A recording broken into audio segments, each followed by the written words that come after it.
Break के बाद कार्यक्रम में एक बार फिर से आपका स्वागत है। हम हैं जैसलमेर बाड़मेर लोकसभा क्षेत्र में। अभी हम खड़े हैं बाड़मेर में। यहाँ हमने बुलाया है कुछ राजनीतिक दलों से जुड़े लोगों को। साथ ही यहाँ पर है हमारे बाड़मेर के लोग भी हमारे साथ हैं। मैं परिचय कर दूं, हमारे साथ हैं बीजेपी से राजेंद्र जी हमारे साथ हैं, कांग्रेस से पंकज जी हमारे साथ हैं, और मुकेश जी, और आम आदमी पार्टी से रणवीर जी हमारे साथ हैं। तीनों लोग हैं। इसके अलावा है बाड़मेर की आम जनता है। जैसलमेर की जनता को भी हम जोड़ेंगे इस कार्यक्रम में, जोड़ा है हमने, उनके भी विचार हमने सुने हैं। ये सबसे बड़ा संसदीय क्षेत्र है। कांग्रेस के यहाँ पर सांसद थे।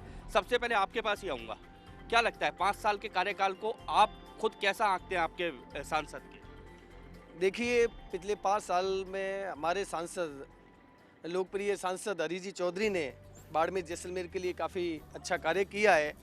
जो बाड़मेर की मूलभूत समस्याएं थी उनको दूर करने में उन्होंने काफ़ी योगदान दिया है। हमारे सांसद युवा है और राष्ट्रीय राजनीति में भी उन्होंने काफ़ी अपनी योग्यता साबित की है और उन कारण ही उनको राष्ट्रीय स्तर पर सचिव का पद भी दिया गया है। ये उनके सारे कार्यों की वजह से ही। कांग्रेस के लिए काम नहीं, हम पूछते हैं बाड़मेर के लिए काम। आपको क्या लगता है, सही बोल रहे हैं मुकेश जी? मैं मुकेश जी से पूरी तरह से असहमत हूँ। इनकी ये बात सही है कि वो दिल्ली में बहुत लोगों के नज़दीक रहे, लेकिन बाड़मेर जैसलमेर की जनता के बहुत दूर रहे इसमें। और जो उनका 5 वर्ष का कार्यकाल था, किसी भी मुद्दे पे लीजिए, चाहे पार्लियामेंट में उनका प्रदर्शन देख लीजिए, डिबेट्स के अंदर, क्वेश्चंस के अंदर, चाहे विकास के मुद्दे पर आ जाइए, एक एक बिंदु पर आ जाइए। आप दोनों अपनी अपनी बातें कह रहे हैं। दोनों की बातों से मुझे पता नहीं किसी की बात से खुशी हुई हो या किसी की बात से गम। आसमान भी रो पड़ा है, हल्की बूंदें यहाँ पर गिरना शुरू हो गई हैं। अब पता नहीं किसी के झूठ से या किसी के सच से। हम सीधे चलते हैं आम आदमी पार्टी से। रणवीर जी हमारे पास है। रणवीर जी, क्या कहेंगे सांसद के कार्यकाल को? और बीजेपी के वो कह रहे हैं कुछ काम नहीं हुआ। बिल्कुल काम नहीं हुआ, ये बात सत्य है कि एक जनप्रतिनिधि होता है, उसका दायित्व होता है कि पहली बात तो जनता को एक इस प्रकार का भ्रष्टाचार मुक्त शासन देना, जिसके अंदर बिल्कुल वह असफल रहे हैं। दूसरी चीज़ होती है युवाओं को रोजगार देना। क्या भ्रष्टाचार का विषय आप उठाते हैं बार बार, आप कह रहे हैं बिल्कुल भ्रष्टाचार का विषय क्या बाड़मेर में भी था? बिल्कुल था, बिल्कुल था, बिल्कुल निश्चित रूप से था। हर जगह कहीं भी चले जाइए आप, भ्रष्टाचार के बगैर कहीं भी काम नहीं बोल रहा था। जगह जगह भ्रष्टाचार बात। चलिए हम चलते हैं सीधे लोगों के पास, उनके पास चलते हैं, उनसे जानते हैं आपको क्या लगता है। ये कह रहे हैं दोनों जो राजनीतिक दल और तीसरे राजनीतिक दल भी कह रहे हैं, क्या इनकी बातों पर विश्वास करते हो आप लोग?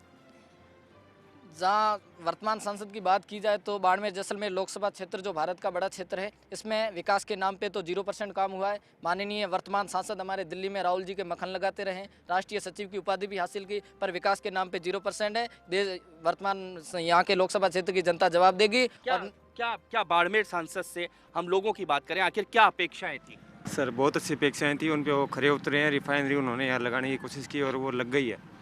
ये उनकी सबसे बड़ी उपलब्धि है और इसका हम समर्थन करते हैं।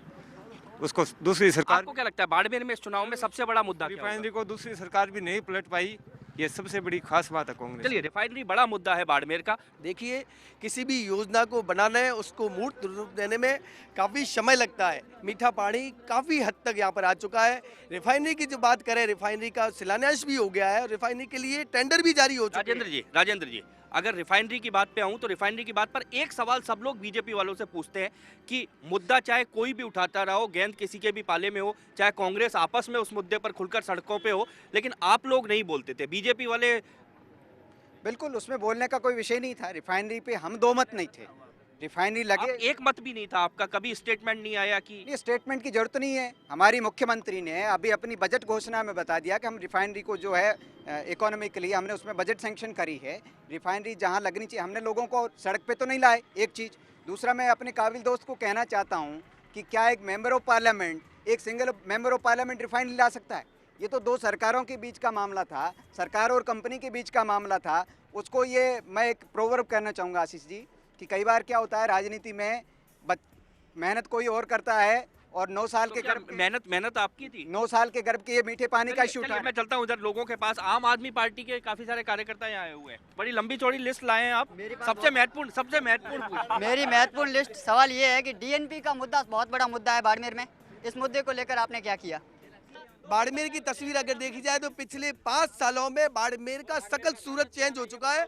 आज बाड़मेर विकसित देशों की विकसित शहरों के रूप में जाना पहचाना क्या जाने क्या लगा है। विकसित हुआ है? इनको 9 टर्म पार्लियामेंट के मिले, 15 में से 9 टर्म इनको पार्लियामेंट के मिले, 50 साल, और अधिकांश समय इनको यहाँ से क्या सिर्फ ऐसा ही कोसेंगे कि इनको 9 टर्म मिला, हमको नहीं नहीं, मिला? बिल्कुल हमको आपकी भी जिम्मेदारी है। सरकार 5 साल पहले आपकी थी, अब आपकी पर आ गई। निश्चित तौर पर, और 5 साल हमारी सरकार थी, उस सरकार से कंपैरिजन में ही यहाँ की जनता ने 7 की 7 सीटें बीजेपी की झोली में डाली। वो जनता ने दोनों इसी का उत्साह आज मेरे को लग रहा है नजर आ रहा है। रणवीर जी, जनता इन दोनों दलों से अब ऊब चुकी है। यहाँ बीजेपी को भी अवसर दिया गया और कांग्रेस तो कई वर्षों से है, बिल्कुल जनता ऊब चुकी है और जनता इन दोनों को नकार चुकी है। और नकारेगी बिल्कुल। क्या लगता है आप लोगों को? ये आम आदमी पार्टी है जो कांग्रेस का भी पार्ट है, और यहाँ माननीय सांसद से मैं ये क्वेश्चन करना चाहता हूँ कि आपकी कांग्रेस सरकार को 10 साल हो गए, रिफाइनरी के मुद्दे पर आप अभी राजनीति कर रहे हो, और अभी जिस सरकार ने रिफाइनरी के लिए पैसा दिया है और काम भी स्टार्ट करवा दिया, कहाँ गई गहलोत की सरकार, कहाँ गई आपके मनमोहन की सरकार? उन्होंने कभी पैसा नहीं दिया।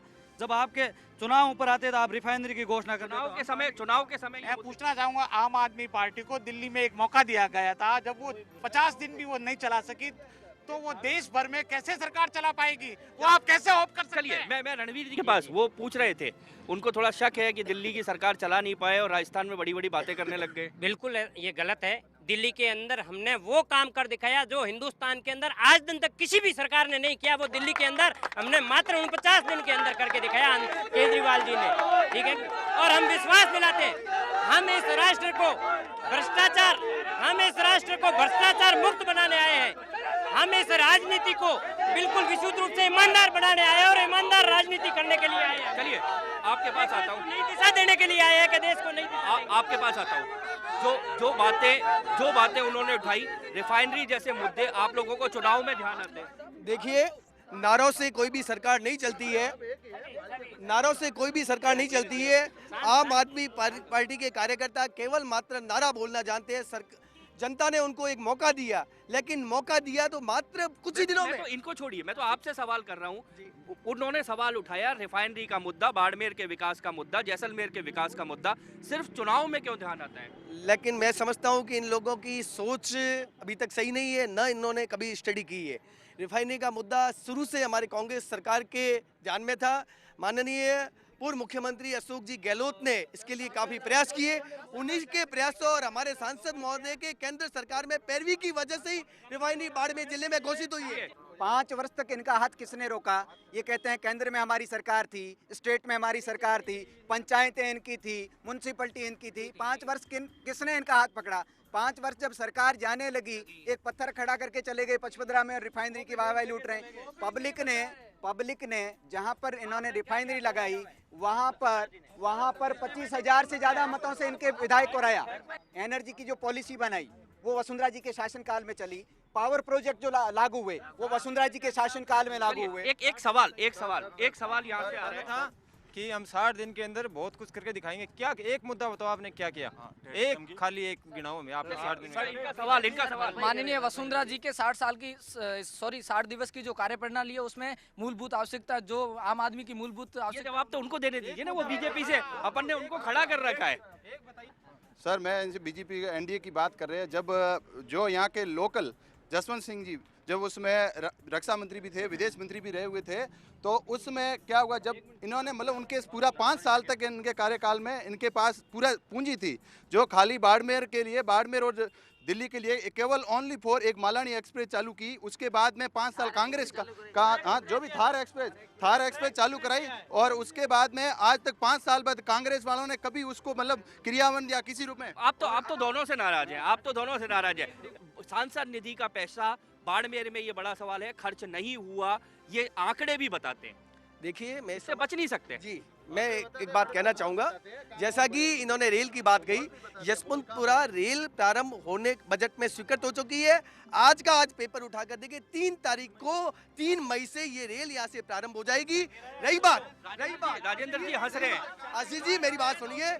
क्या होता है, देखिए, जब तक जब तक सांसद यहाँ की बातों की, यहाँ की समस्याओं की पैरवी केंद्र में नहीं करता है, तब तक वो कोई किसी भी चीज का वो राजेंद्र जी हंसे जा रहे थे बड़ी देर से जब आप हम इनसे ये कहना चाह रहे हैं, पिछले बजट भाषण में राजेंद्र जी आप मेरे को एक बात बताइए, आज मतलब आप हमेशा हंसते हैं या आज ही हंस रहे हैं या उत्साहित हैं ये जो सीटें जीती है? देश की जनता फैसला कर चुकी इनकी बैड गवर्नेंस के खिलाफ, और इनको देश की जनता उठा करके इनको डस्टबिन में डालने का तय कर चुकी। राजस्थान की जनता ने पहले अपना बता दिया। ये कह रहे हैं कि आप दोनों को ही डालने वाले हैं ये तो डस्टबिन में। देखिए सर, नहीं आप तो कह रहे थे ना। बिल्कुल ये बात है कि आज दिन तक हिंदुस्तान के 65 साल के अंदर, मैं बाड़मेर की बात कर रहा हूँ, कि मूलभूत आवश्यकता होती है शिक्षा, और 1963 के अंदर राजकीय महाविद्यालय खुला।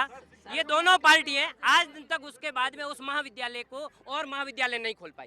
ये इसमें देश में परिवर्तन की लहर चल रही है। ये जो 10 साल इन्होंने घोटाला ये परिवर्तन क्या राहुल गांधी है? नहीं, ये परिवर्तन नरेंद्र मोदी है। बिल्कुल है, बिल्कुल है। क्या आप क्या मानते हैं? क्योंकि युवा हैं, राहुल गांधी भी पूरे एक नया चेहरा कह सकते हैं हम, वो है राहुल गांधी और हरीश जी चौधरी के प्रयासों से 40,000 करोड़ रुपए की रिफाइनरी बाड़मेर के अंदर आई है। ये सबसे बड़ी उपलब्धि है सर। 40,000 करोड़ रुपए बाड़मेर के अंदर इन्वेस्ट होगा, वो बाड़मेर की तरक्की नहीं है तो किसकी तरक्की है? हम सीधे तीनों लोगों के पास चलेंगे। हम सबसे पहले चलेंगे आम आदमी से। हमारे साथ यहाँ रणवीर जी हैं। रणवीर जी, इस लोकसभा सीट को लेकर मैं आपका दावा जानूंगा, क्या कहेंगे इस चुनाव में आप, क्या होगा इस सीट पर? इस सीट के ऊपर दोनों पार्टियों से जनता त्रस्त है, और आम आदमी के पार्टी का आदमी विजयी होगा, रिकॉर्ड मतों से विजयी होगा, और इस प्रकार का अद्भुत कार्य यह होगा कि देश देखने आएगा बाड़मेर। चलिए आपको क्या लगता है, आपका दावा क्या है? आशीष जी, अभी आपने जो हमारे बीच में दावा इसलिए बताइए, दावा मैं इसलिए पूछ रहा हूँ क्योंकि विधानसभा में आपकी जो स्थिति रही है इस लोकसभा सीटों की, वो बहुत बुरी स्थिति है, इसलिए मैं दावा पूछ रहा हूँ। मैं आशीष जी, मैं आपसे निवेदन करना चाहूंगा कि हमारे सांसद महोदय हरीश जी चौधरी ने जो वर्क किया है, वो दावे के साथ मैं कह सकता हूं कि पिछले इलेक्शन में जो उनकी जीत रही है, लगभग उनसे 2 गुना वोटों से वो जीतेंगे। इनका 2 गुना का दावा, आपका क्या दावा है? इनके 2 गुना का दावा है, इनका जीत का दावा है, आप कहाँ ठहरते हो? उनको तो मैं कुछ नहीं कह सकता। वो पॉलिटिक्स में उनकी जो भूमिका है उसके बारे में कुछ कहना, टिप्पणी करना उचित नहीं समझूंगा। मेरा साफ और आपकी रिकॉर्डिंग रहेगी, और जिस दिन 16 मई को नतीजा आए, ये बाड़मेर जैसलमेर संसदीय क्षेत्र भारतीय जनता पार्टी की दृष्टि से सर्वाधिक मतों से, रिकॉर्ड मतों से हम चुनाव जीतेंगे। इनका दावा है कि ये चुनाव जीतेंगे, इनका दावा है ये पिछले से ज्यादा वोटों से चुनाव जीतेंगे, और वो जो आम आदमी पार्टी से रणवीर जी हैं, उनका दावा है कि वो रिकॉर्ड मतों से चुनाव जीतेंगे। लेकिन एक तस्वीर मैं आपको दिखाना चाहूंगा, मैं वो एक वहां पर एक होल्डिंग लगा हुआ है वो दिखाना चाहूंगा। वो तस्वीर है वोट है ताकत, यानी कि इनके हाथ में कुछ नहीं है, सिर्फ दावे हैं, वादे हैं। असली ताकत जो है वो है जनता के हाथ में। जनता तय करेगी कि आखिर कौन होगा बाड़मेर जैसलमेर लोकसभा सीट से उनका अपना सांसद, ये जनता तय करेगी। पंचायत में हम फैसला नहीं सुनाने वाले, लेकिन यहाँ पर हमने मंथन किया है और इस मंथन का निचोड़ जनता ही निकालेगी। क्या होंगे बाड़मेर के चुनाव परिणाम, ये जनता के हाथ में होगा। संसद की पंचायत में आज बाड़मेर से इतना ही। दीजिए इजाजत, कल मिलेंगे आपके संसदीय क्षेत्र में।